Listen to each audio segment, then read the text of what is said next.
jàkkaarloo taskatu xabaar yi pour waxtaan ak ñoom di wax ne dañu jëloon décision boo xam ne ñun ñii toog fii ci taabal ji suñu collègues yi fi nekk ñun ñëpp dañu décidé woon ne suba premier ministre dafa waroon ñëw assemblée nationale pour des questions au gouvernement ñu décidé woon ne su ñëwee duñu fa teew dañu koy bàyyi moom comme ni mu ko bëggee moom ak ay député bi ñu ñëwee ba fii ñu wax ñu ne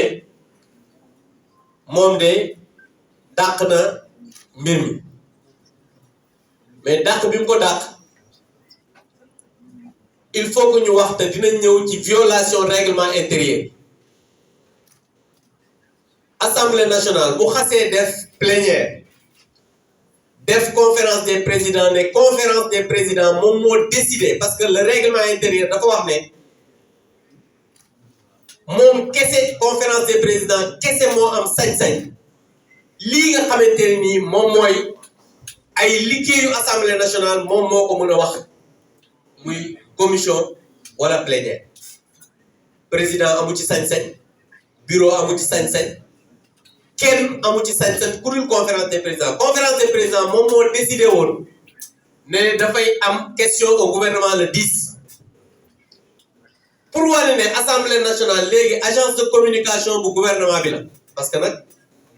moom premier ministre agence de communication gouvernement bi la ko def saa su bëggee am lu mu bëgg a communiquer rek léegi day ñëw assemblée nationale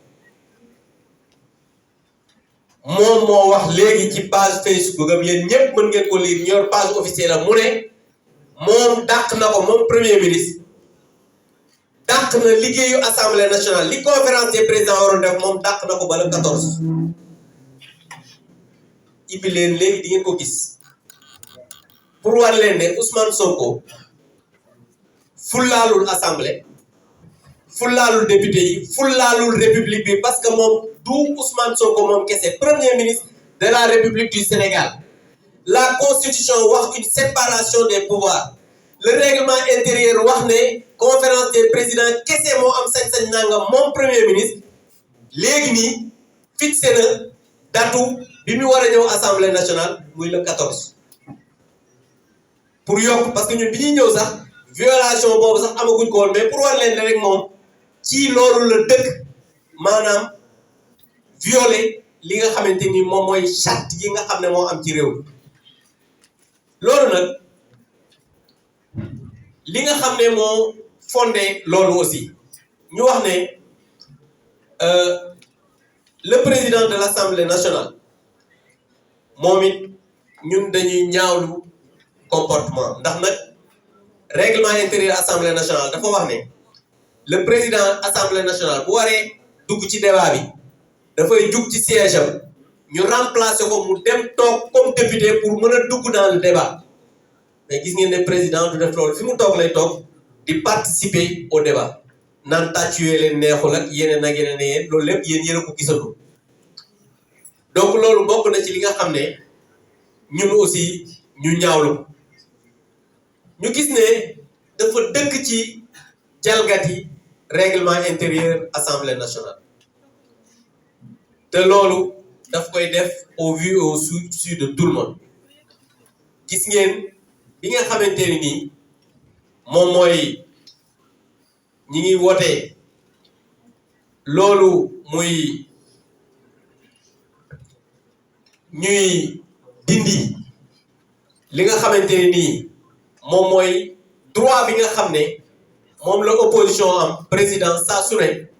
daf koy nangu ci député bi nga xamante ni mooy député opposition bi te gis ngeen à chaque fois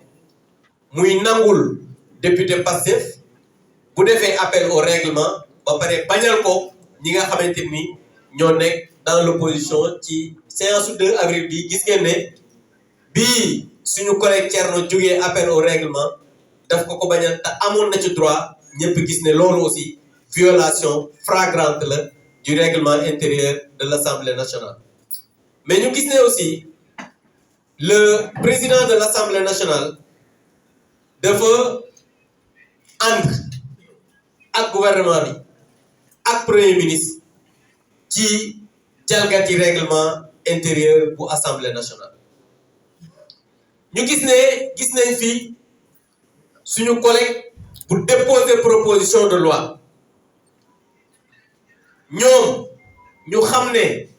proposition de loi boobu amul dara loo xamante ni nii tax na ñu mën a dàq loolu ñu ne dafay indi ay conséquences pour indi ay finances parce que règlement intérieur dafa wax ne proposition de loi bu fekkee dafay indi ay ressources yu bees député bi dafa war a proposer fan la ñuy jëlee ressources yooyu mais ku ne xam ne abrogation bi nga xamante ni moom la Thierno proposé woon amul benn ressource nouvelle bu muy indi ñoom koy lii indi ressource nouvelle mooy seen interprétation bi ñu def te loolu gis nañ ne am na article boo xamante ni sax dafay indi ay finances mais ñoom pour violer encore règlement intérieur non seulement ñu dàq loi bi mais ba fii ñuy wax ak yéen amul benn bind wala bataaxal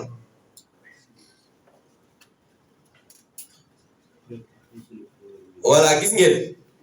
il y a 6 minutes le président de l'Assemblée après son patron le premier ministre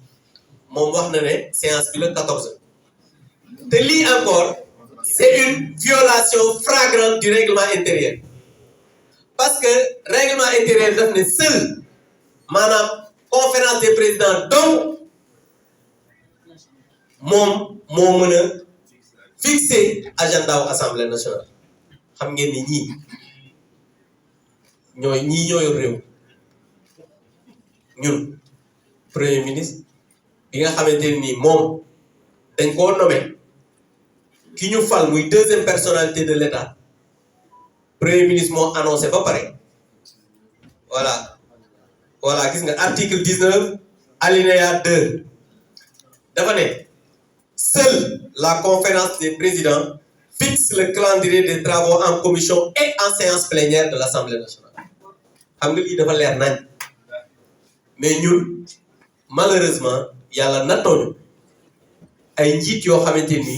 ci violer règlement intérieur ak violer constitution ak violer ay textes ak règlement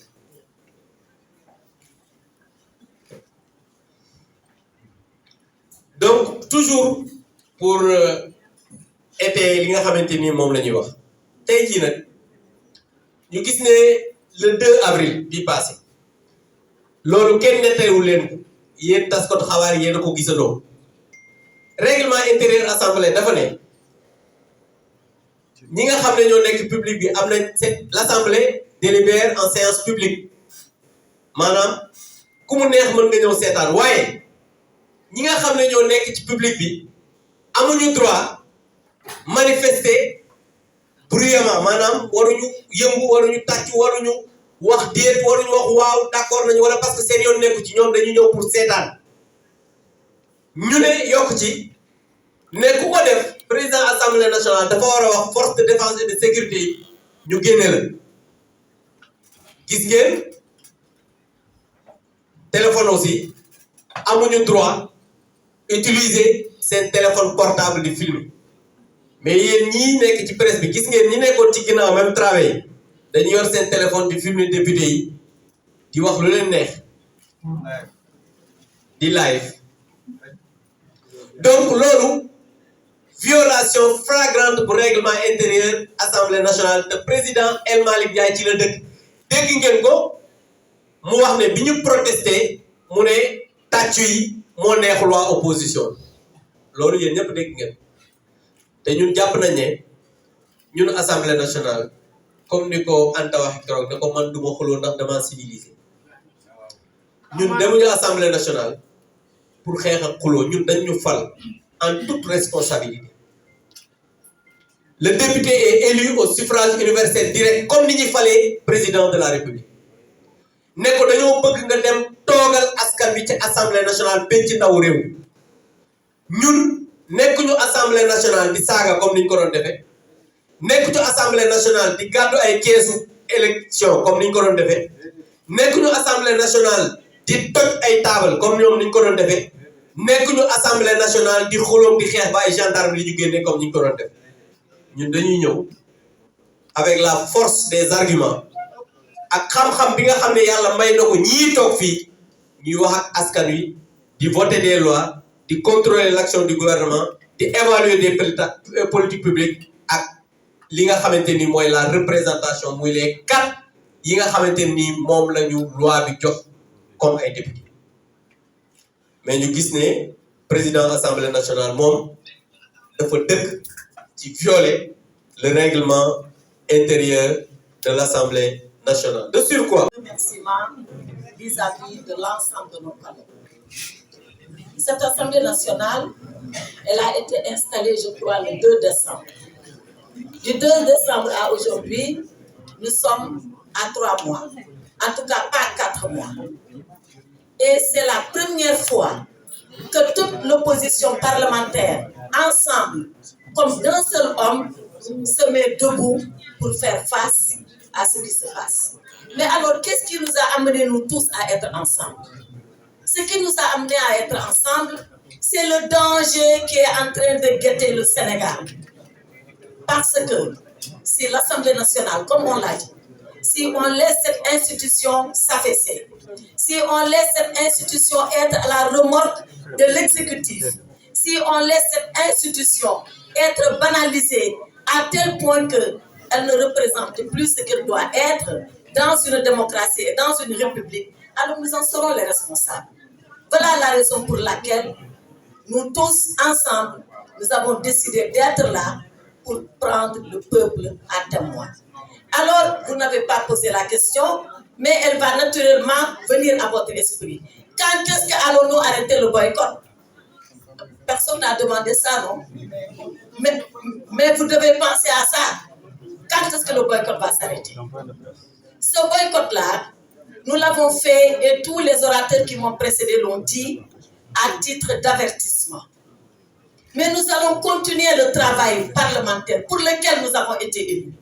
Nous allons retourner à l'Assemblée nationale quand il s'agira de voter les lois et d'en discuter au préalable. Nous retournerons à l'Assemblée nationale quand les ministres viendront et que nous devons contrôler leur activité. Nous retournerons à l'Assemblée nationale parce que nous ne devons pas et nous ne pouvons pas fuir notre responsabilité d'élu. Mais nous associer à ce simulacre d'exercice de questions d'actualité au gouvernement, nous refusons de le faire. Et tout le travail normal du député, nous continuerons à le faire par respect pour le peuple sénégalais, par respect pour nos mandants et par respect pour nous, le devoir que nous avons d'être là parce que le peuple nous a élus. Voilà ce que je voulais vous dire et je vous remercie.